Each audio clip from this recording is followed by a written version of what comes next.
अस्सलाम वालेकुम स्टूडेंट्स। आज का हमारा टॉपिक है identification and correction of errors in algorithm, computer science class 9 का यूनिट नंबर 1 प्रॉब्लम सॉल्विंग। तो आइए हम अपने टॉपिक की तरफ चलते हैं। Identification and correction of errors में क्या है?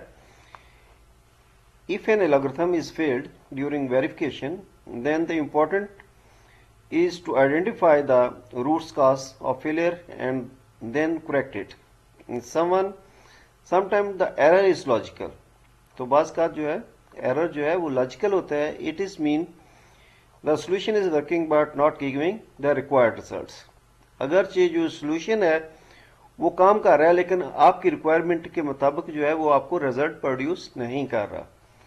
For example, to recruit students for our school volleyball team we need students having height between 144 centimeter to 164 centimeter. आप स्कूल की फुटबॉल टीम यानी कि एक वॉलीबॉल टीम बनवाना चाहते हैं, लेकिन जिसमें ये कंडीशन है कि लड़कों की जो है हाइट वो 144 सेंटीमीटर और 164 सेंटीमीटर के दरमियान होनी चाहिए। तो आपने इसकी अपना हाइट किस तरह काउंट करनी है? To count qualified students we develop the following algorithm. तो इसके लिए चूंकि हाँ ये कंप्यूटर का है टॉपिक है, तो इसमें हम एक जो है स्टूडेंट्स का एल्गोरिथम बनाएंगे जिसमें ये रिक्वायर्ड जो हमारी है हाइट स्टूडेंट्स की वो मालूम कर सके।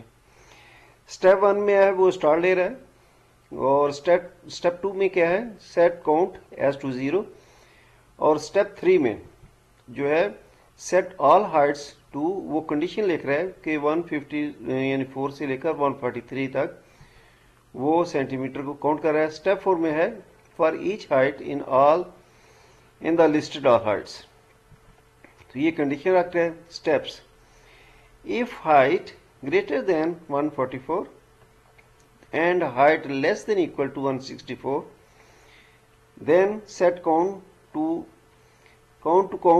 +1, और इसका क्या करें? आउटपुट में रिजल्ट काउंट करें और 7 स्टेप पे स्टॉप।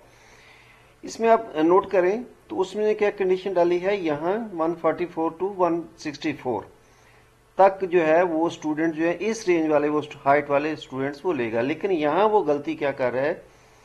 यहाँ ये आना चाहिए था यानी कि ग्रेटर देन इक्वल टू 144 और जिस तरह लेस देन इक्वल टू 164 इसके दरमियान। तो फिर यही जो है वो लॉजिकल एरर आगे जाके कर रहा है, जिसकी हम ब्रीफली डिस्कस करते हैं। लिखा है the above algorithm works but does not count all students. क्यों नहीं वो ऑल स्टूडेंट्स कर रहा? क्योंकि ये कंडीशन जो है 144 को वो काउंट नहीं कर रहा, क्योंकि इसमें उसने कंडीशन लगी है 144 से अबव यानी greater than 144। There is a deliberate error on step 5। Step 5 में क्या एरर है? ये यहाँ देख रहे हैं, ये वाला जो है the symbol greater than has been used to instead of greater than equal to. इस सिंबल की बजाय ये सिंबल यूज किया गया है, ठीक है, द नंबर 144।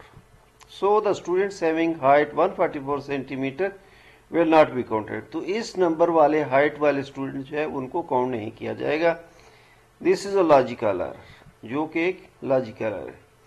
अगर जो आपका प्रोग्राम काम कर रहा है लेकिन 144 वाली हाइट वाले स्टूडेंट्स को वो काउंट नहीं कर रहा है, तो इसको हम लॉजिकल एरर कहेंगे। We can identify this type of errors using a trace table. तो इस एरर को कैसे आइडेंटिफाई किया जा सकता है? वो एक ट्रेस टेबल के जरिए हम इसको आइडेंटिफाई कर सकते हैं। तो ट्रेस टेबल क्या है? हम ट्रेस टेबल बनाते हैं और आपको इसका ब्रीफ भी करते हैं। A trace table is a technique used to test algorithm, जो है, ठीक है, एक टेक्निक है जिसमें एल्गोरिथम के जो फ्लो हैं उनको चेक किया जाता है in order to make sure that the no logical error occurs while the algorithm is being processed. ठीक है, the table usually takes the from multi column and multi row. ठीक है, जिसमें मल्टी कॉलम और multi row है, उस table को लिए जाते हैं which each column showing names of data and each row showing the values of the data at each step.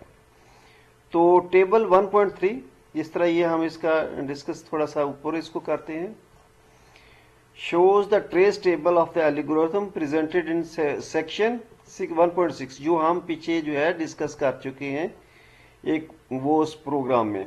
The blank means there is no change.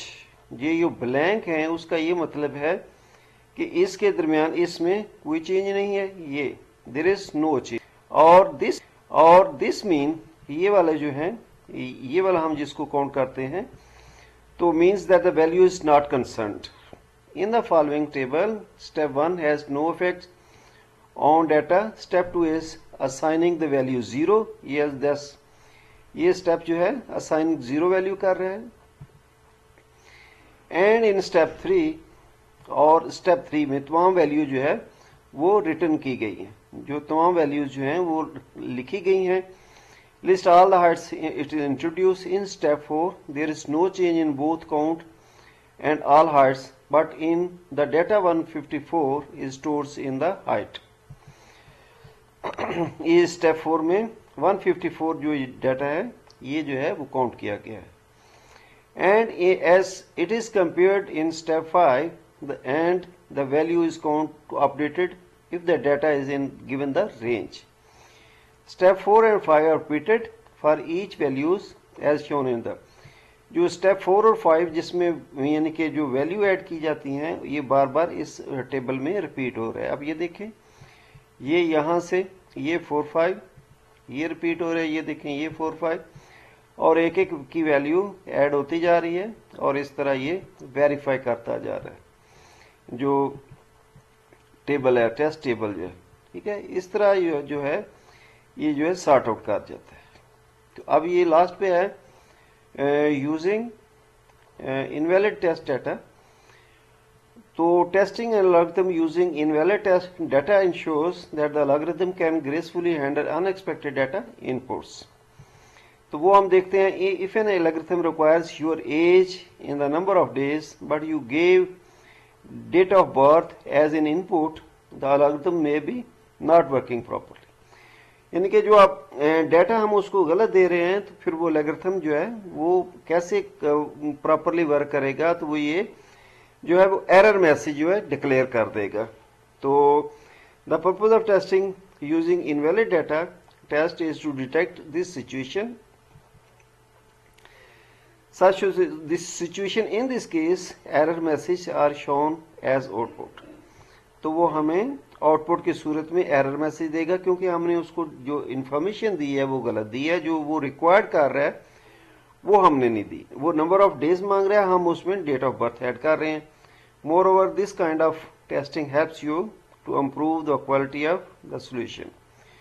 इस किस्म की जो है आपका क्या क्या हेल्प करते हैं कि आप अपने जो है सोल्यूशन की क्वालिटी को इम्प्रूव कर सकें।